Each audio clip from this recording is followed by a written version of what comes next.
بسم اللہ الرحمن الرحیم۔ السلام علیکم۔ 11ویں صدی عیسوی کے آخر 1095 سے صلیبی جنگوں کا آغاز ہوا اور یہ سلسلہ 13ویں صدی عیسوی کے آخر 1095 سے 1291 تک جاری رہا۔ 200 برس سے زائد اس معرکہ آرائی میں جرمنی، فرانس، برطانیہ اور یورپ کے تمام عیسائی حکمرانوں نے حصہ لیا۔ ان صلیبیوں کا مقابلہ وائی موصل عماد الدین زنگی، سلطان نور الدین زنگی اور سلطان صلاح الدین ایوبی جیسے مجاہدوں نے کیا۔ ایوبی خاندان کے بعد مملوک صلیبیوں سے نبرد آزما رہے۔ اس طرح کل 7 بڑی صلیبی جنگیں ہوئیں۔ صلاح الدین کا تعلق کرد قوم سے تھا۔ وہ 1138 عیسوی میں موجودہ عراق کے شہر تکریت کے مقام پر پیدا ہوا۔ اس کا نام یوسف رکھا گیا۔ صلاح الدین نے سلطان نور الدین زنگی کے زیر سایہ تربیت پائی۔ 1160 عیسوی میں جب صلیبیوں کو صلاح الدین نے مصر سے باہر نکال دیا تو خلیفہ عز الدین اللہ نے یوسف کو ملک ناصر الدین ایوبی کا نام عطا کیا۔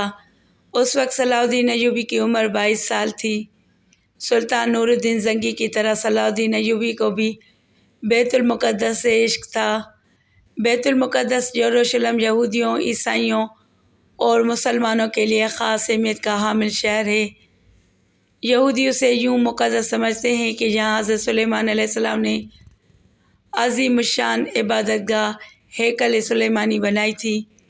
عیسائی اسے اس طرح اہم جانتے ہیں کہ یہاں حضرت عیسیٰ علیہ السلام نے تعلیم و تبلیغ کا سلسلہ جاری رکھا تھا، اور مسلمانوں کے لیے یہ شہر اس لیے مقدس ہے کہ اس قبلہ اول سے سرور کونین آن حضرت صلی اللہ علیہ وسلم نے سفر معراج کیا تھا۔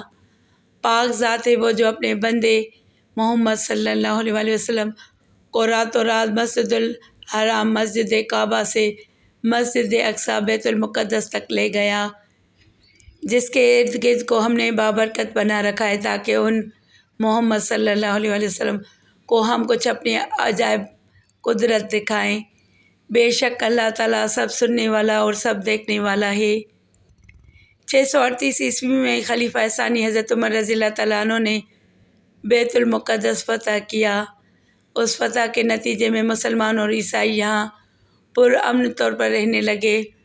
یہودی، عیسائی اور مسلمان دیگر علاقوں سے یہاں زیارت کے لیے آتے رہے۔ پھر 1099 میں عیسائی فوج نے بیت المقدس پر قبضہ کر لیا۔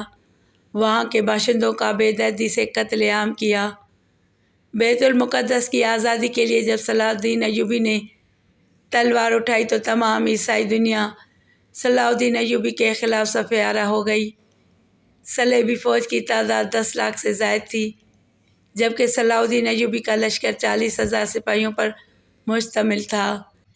صلیبیوں کے پاس جدید ترین اسلحہ تھا اور باعمل اہل ایمان کے پاس صرف برہنہ تلواریں تھیں اور اللہ کی ذات پر غیر متزلزل یقین۔ یہ وہ ہتھیار تھے جن کے بھروسے صلاح الدین ایوبی نے تیسری صلیبی جنگ 1187 عیسوی میں وہ عظیم الشان فتح حاصل کی جس کی سوزش سے آج بھی عیسائی دنیا کے سینے جلتے ہیں۔ زخموں کی اس جلن کو مٹانے کے لیے عیسائی دنیا نے دوبارہ صلیبی جنگوں کا آغاز کر دیا ہے۔ افغانستان اور عراق کی تازہ مثالیں ہیں۔ ان صلیبی جنگوں سے نمٹنے کے لیے ایک مرتبہ پھر فاتح اعظم صلاح الدین ایوبی جیسے مجاہد اسلام کی ضرورت ہے۔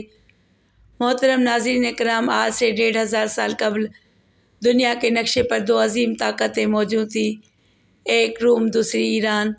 موجودہ سیاسی اصطلاح میں کہا جا سکتا ہے کہ یہ دونوں ماضی کی سپر پاور تھیں۔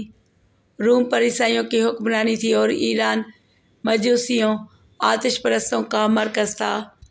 ان کے عقیدے کے مطابق آگ ہر شے کو جلا دینے کی طاقت رکھتی تھی، اس لیے اسے خدا کا درجہ دے دیا گیا۔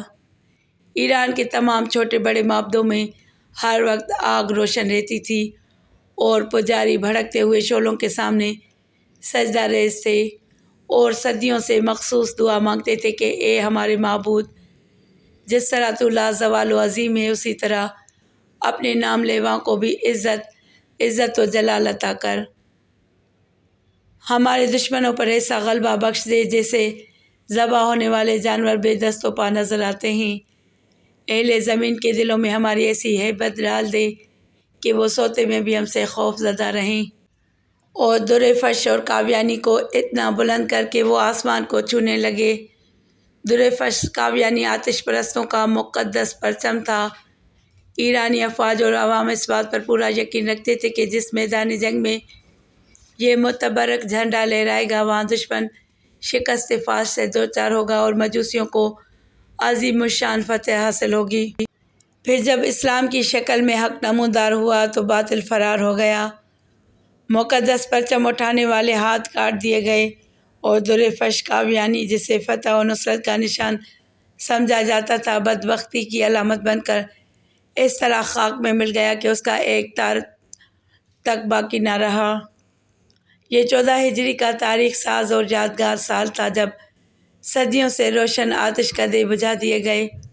آگ کے پجاری کہا کرتے تھے کہ یہ شعلے کبھی سرد نہیں ہوں گے اور انہیں بجھانے والی مخلوق آج تک پیدا نہیں کی گئی، مگر جب ایمان کی تیز ہوائیں فاران کی چوٹیوں سے اتر کر ایران کے میدانوں میں داخل ہوئیں تو پھر سب کچھ خس و خاشاک کے مانند اڑنے لگا۔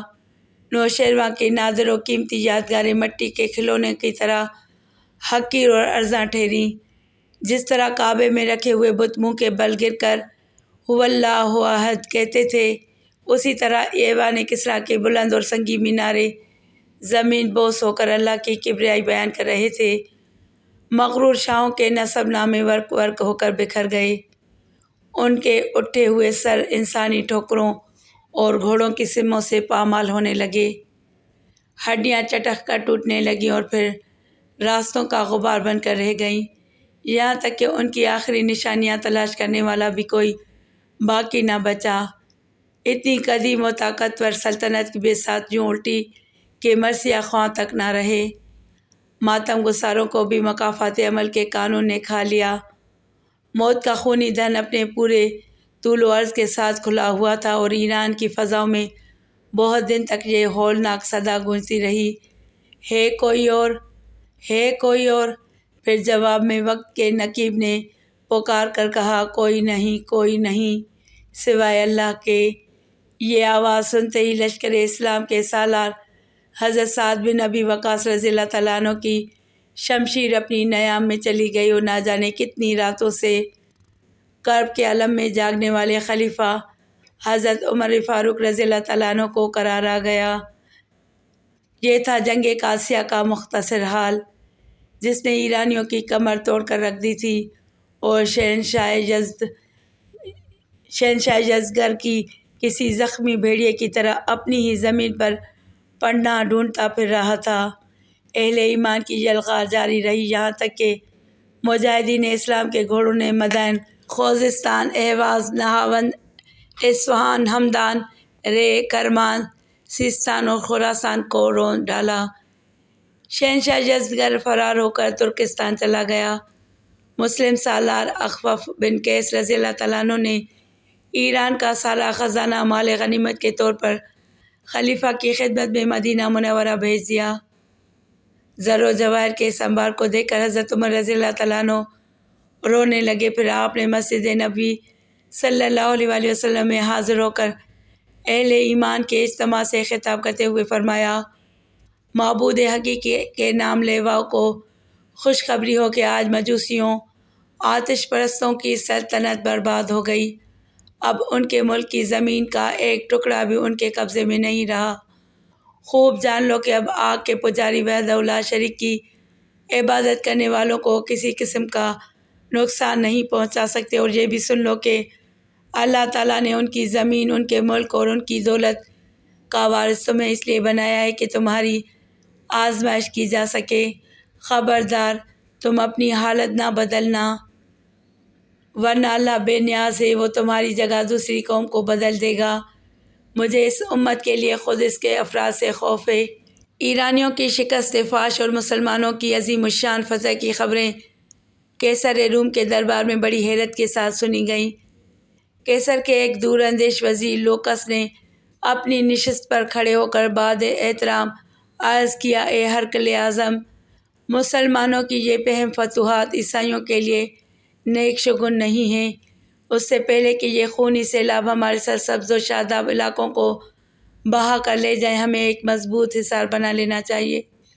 اس سے پہلے کہ وزیر لوکس اپنی بات مکمل کرتا، بوڑھا پادری شہرام اپنی جگہ سے اٹھا اور انتہائی متکبرانہ لہجے میں ہرقل اعظم کیسر روم کو مخاطب کر کے کہنے لگا، شہنشاہ کو معلوم ہونا چاہیے کہ ایرانی آتش پرست تھے، اس لیے آگ کی خوراک بن گئے، مگر ہم اہل صلیب ہیں اور صلیب ہی ہماری محافظ اور نگہبان ہے۔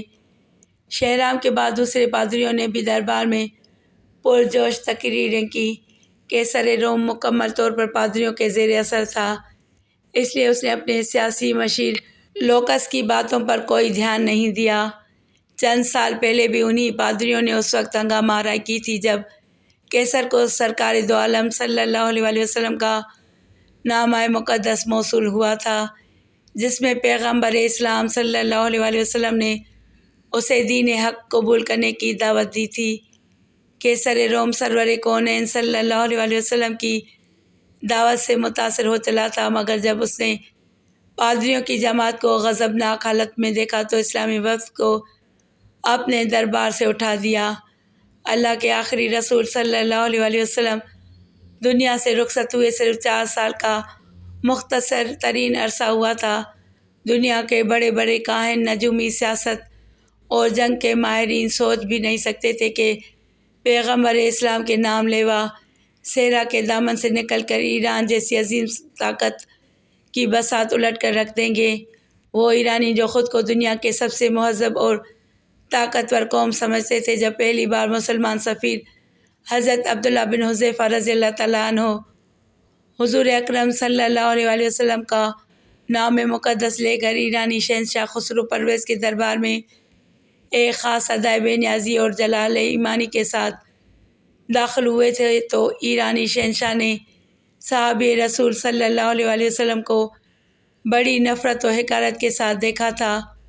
پھر خسرو پرویز نے نامہ رسول صلی اللہ علیہ وسلم چاک کرتے ہوئے پوری عرب قوم کو انتہائی ذلت آمیز لہجے میں مخاطب کرتے ہوئے کہا تھا، اے سو سمار چھپکلی نما جانور کا گوشت کھانے والوں اور اے اونٹ کا دودھ پینے والوں۔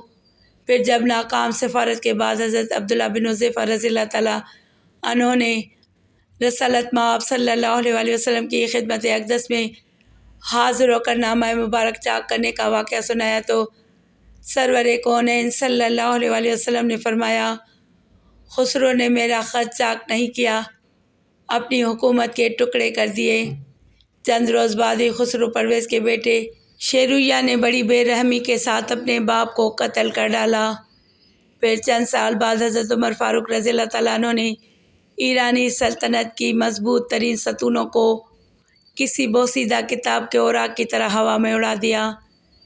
کیسر روم کا وزیر لوکس اس واقعے سے باخبر تھا، اس لیے اس نے بھرے دربار میں مسلمانوں کی فتوحات اور یلغار کے سلسلے میں اپنے خدشات ظاہر کیے تھے۔